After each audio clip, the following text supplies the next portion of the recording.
This is a quick demo of the Hatch web application.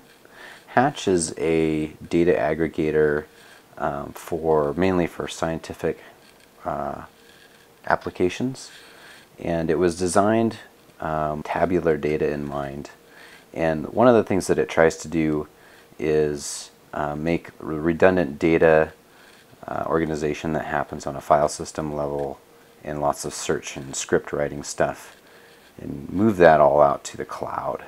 So the first thing that you do with Hatch is you import your tabular data with the data import.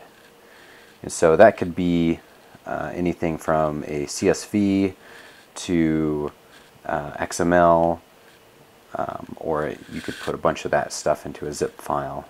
But it's as easy as just taking some data and drag and drop, and you can choose a destination, or you can just let it default to the file structure you have inside your zip file. So I have no existing ones, but maybe I'll make a test collection. And collections are like folders in most operating systems. So that's going to import, and then what it does is it unzips all the files that are in that zip file and creates the Hatch equivalent of the directory structure. And so a lot of times you'll end up with a few little extra things like this, but it's easy to nuke them. And what we have left is a very similar piece of data to what you probably would have seen on your machine. And I'm going to drill down a little bit into this tree to find the data that I want. So here's a document, and when it comes in to Hatch, it comes in the most raw form, and that's just basically a one line, a one column with a bunch of lines in a document.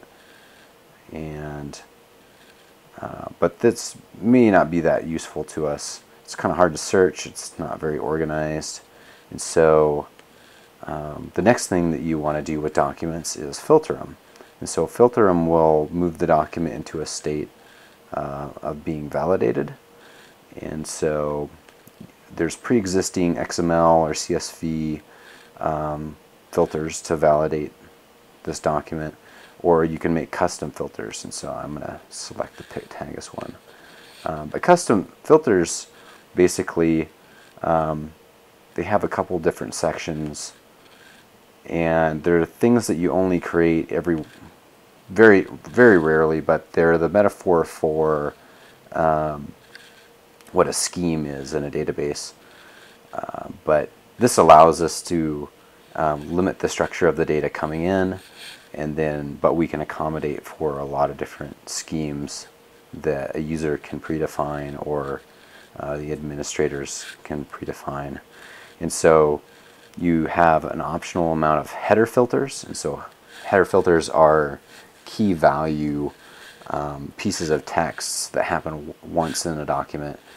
And then if we were to add a few of these, the text that you put in these fields is called a regular expression, and they're basically just a way to parse through text.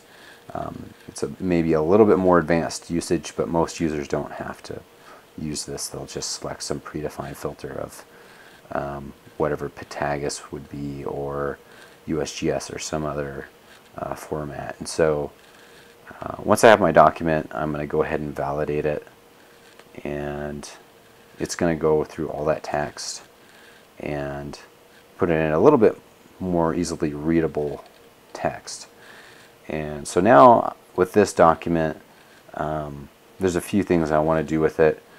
I'm going to select to have both of these columns indexed by the search.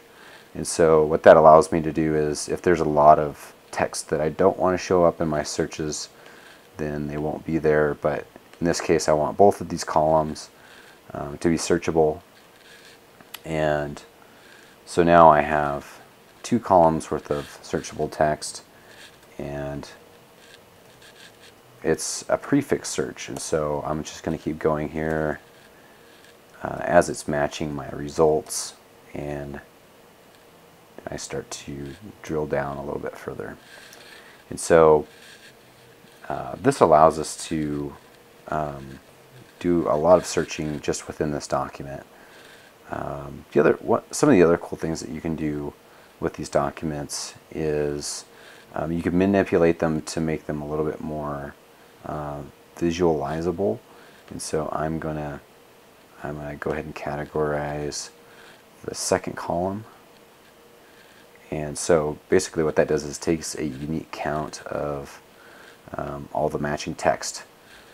And in this case, it's not necessarily a very interesting file because it's so small, but if I wanted to, I could later then go and visualize this. And so, and I have an option of a live chart, which we'll take a look at a little bit later. But visualizations, so this is not a very interesting chart, but if I had something other than all ones, it would be a little bit more interesting.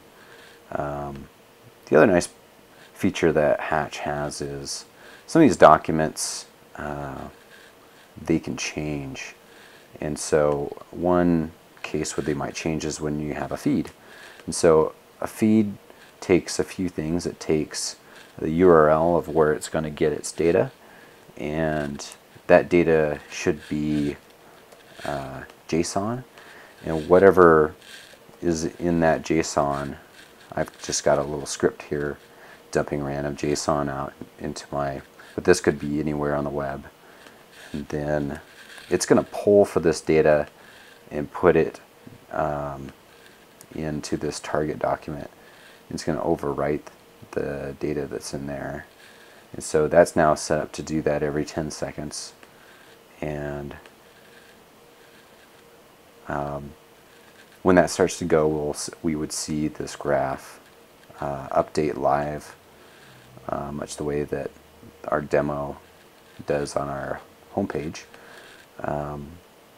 But we can go back to that document and see the new data coming in, and that could be potentially useful for devices that maybe measure temperature or some other measurement out on the web. It's really easy to get it into Hatch and then make it searchable later. And so another thing that you can do with documents is you can decide who you want to have view them. You can add individual collaborators, or later we're going to have projects that allow you to decide what data flows to who and what permissions those people have, and what you want to allow them to do with the data, if you want them to be able to validate it or share it or do different things with it. And so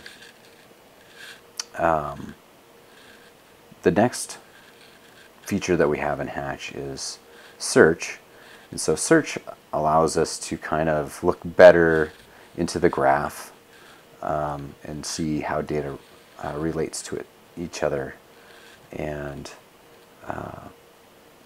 this kind of replaces the standard scheme format. We can look inside this document structure and see what are the things it relates to in the database.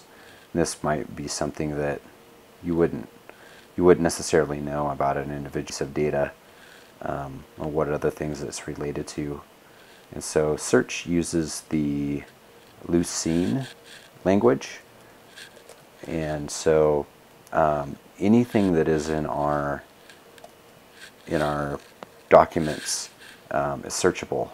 And the tricky part for us as developers has been, how do we make an interface that's really simple, something like Google, but allows you the full flexibility of search. So the nice part about search is I can just kind of specify an exact thing that I'm looking for, and it could be a name of a document or any column with any of these fields. Or if I decide I want to search for a particular column, the Lucene format allows me to do that. And so I can drill down the search a little bit better. But this searches across the entire database and does it pretty quickly. And so that's search. Thanks for watching our Hatch demo, and I hope it was useful.